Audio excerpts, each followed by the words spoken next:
Aged 10 years and lost 70 pounds, and it wasn't because of apple cider vinegar shots or lemon juice. I want to tell you how you can do the same thing. My name is Vishnu Menon, and I've made this channel to help young men and young women lead a less stressful life, a more peaceful life, and a life more aligned with their own purpose. This is what I used to look like.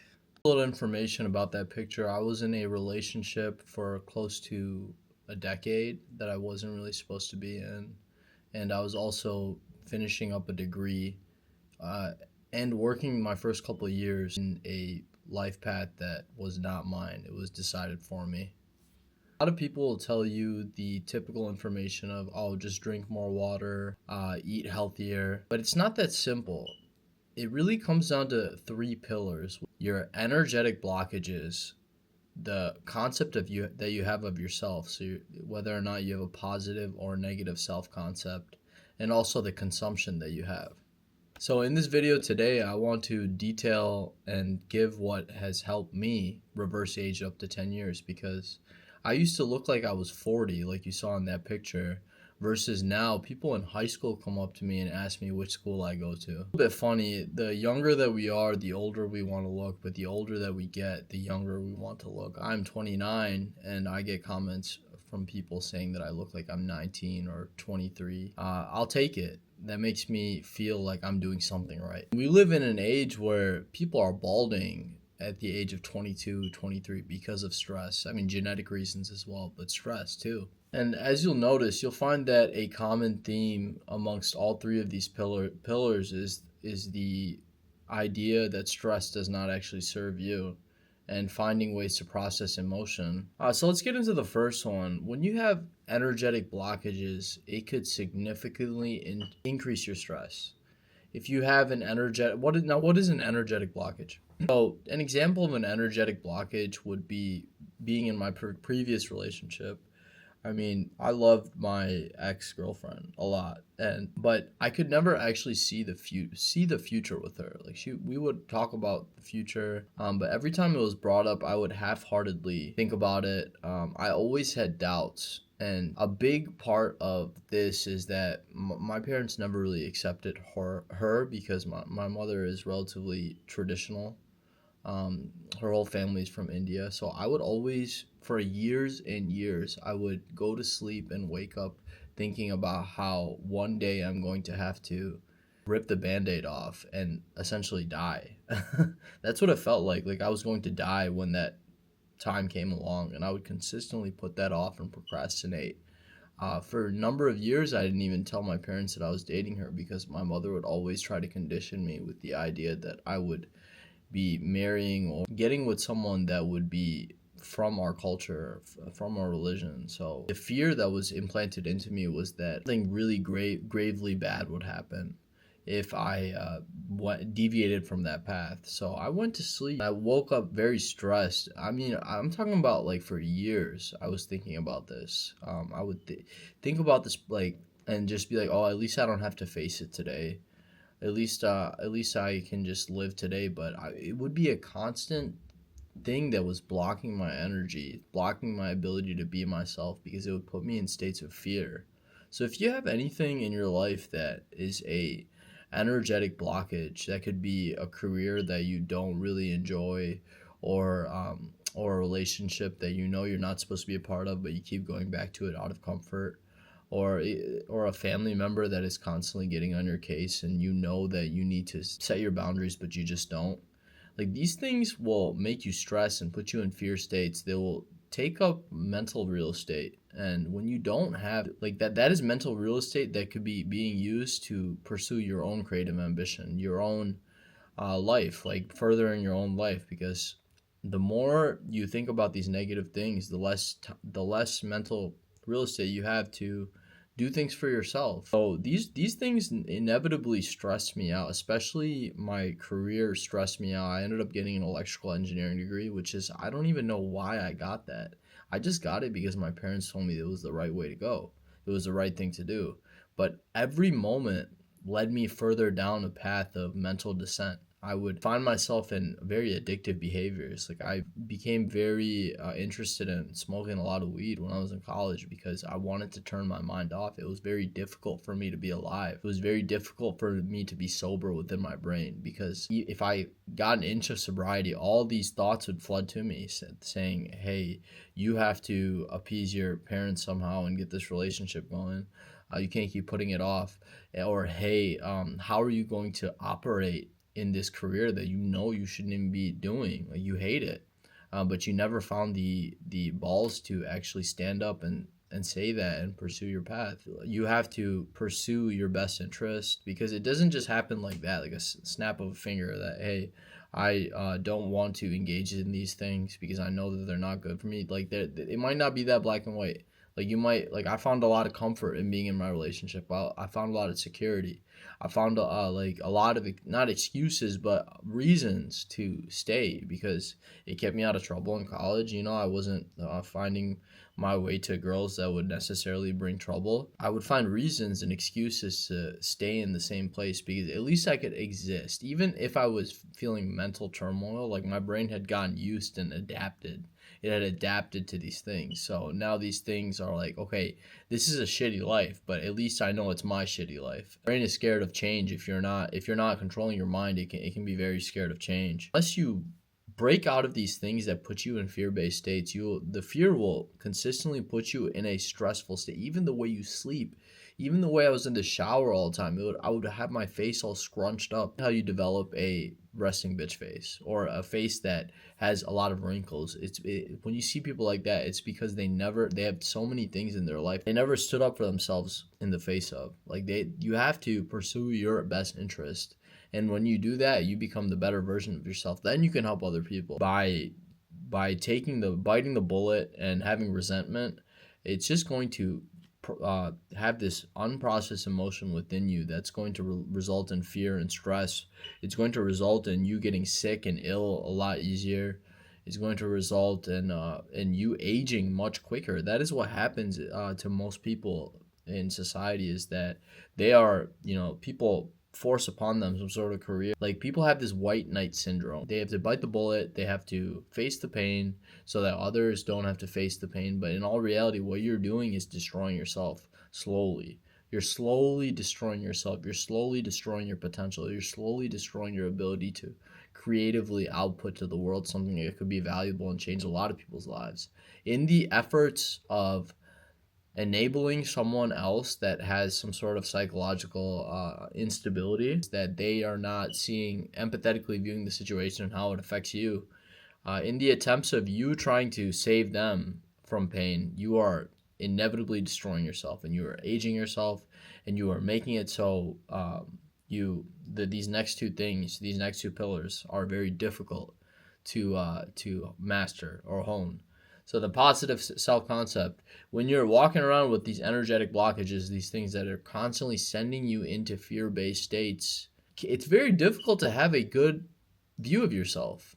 Like, you can't look at like, for years and years, I could not look at myself in the mirror because these fear-based things would make me betray myself and make me procrastinate on the things that I wanted to do, um, and make me a fraction of who I am. So it's very difficult to look at a fraction of who I am. I don't even want to see it, because you have this idea of yourself as a child.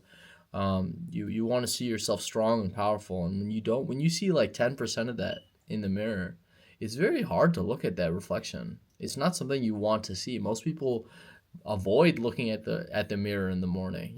They avoid looking at themselves. They avoid wanting to be seen in general in the public.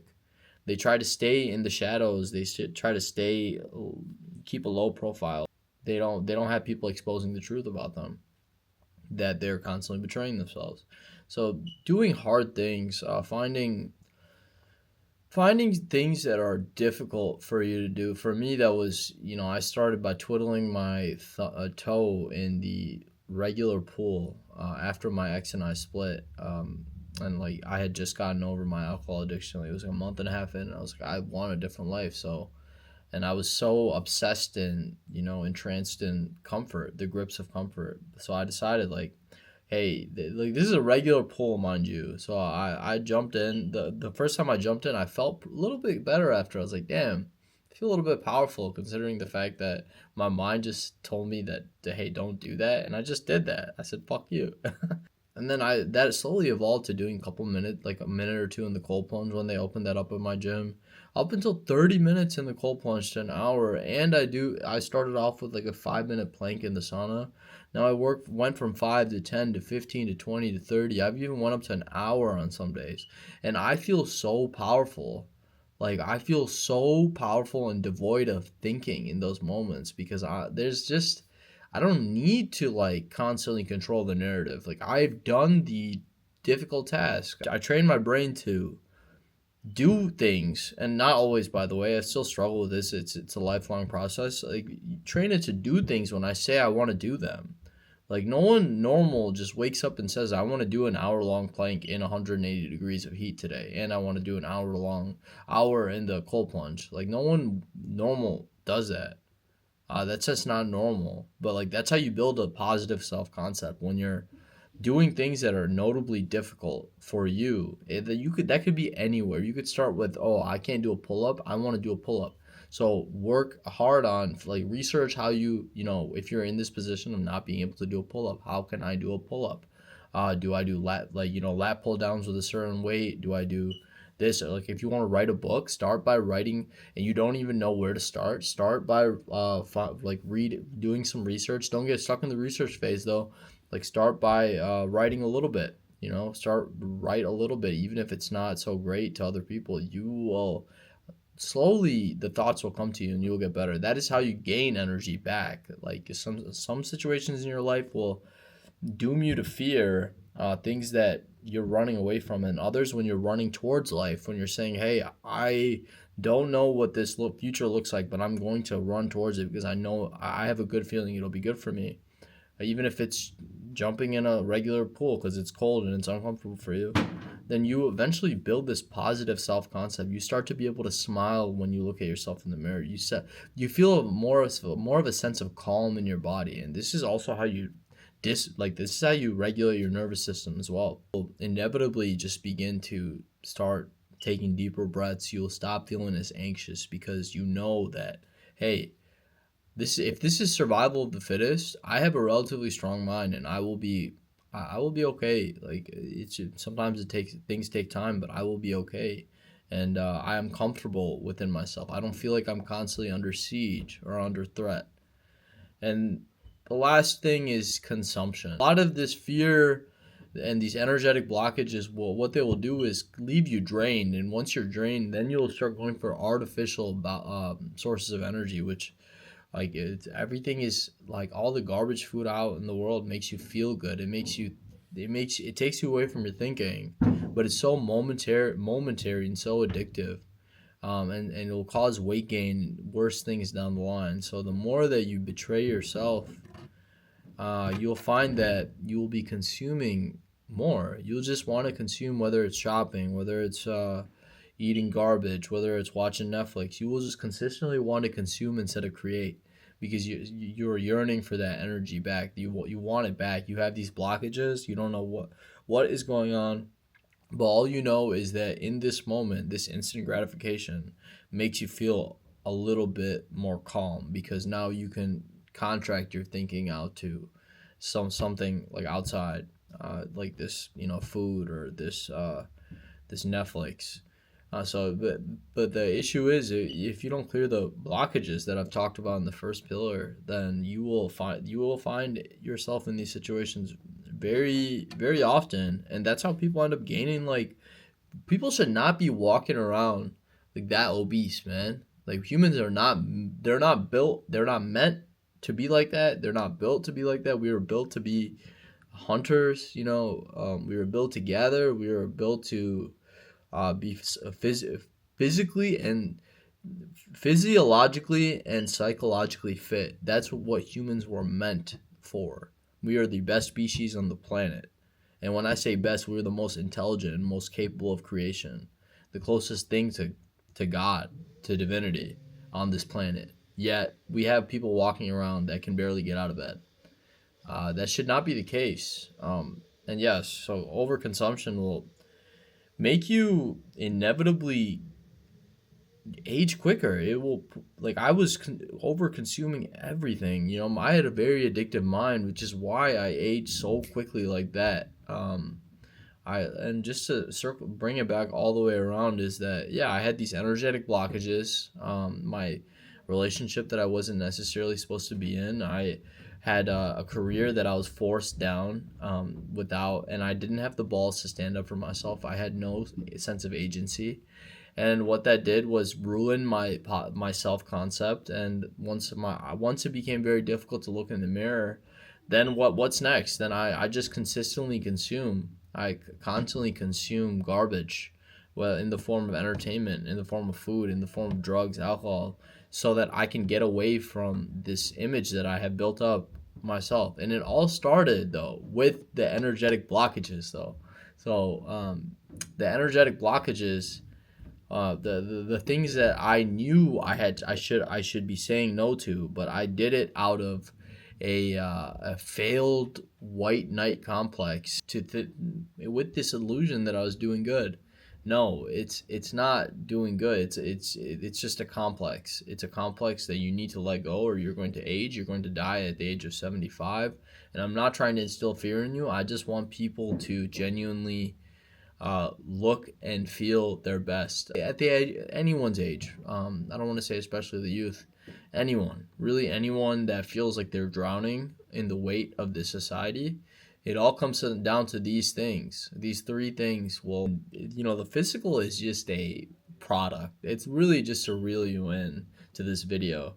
In all reality, these three things will change your life completely. It will change everything about how you operate and how people treat you and the environments that you're in. But they take a lot of self work and understanding of yourself. What do they say? Know thyself. Thank you.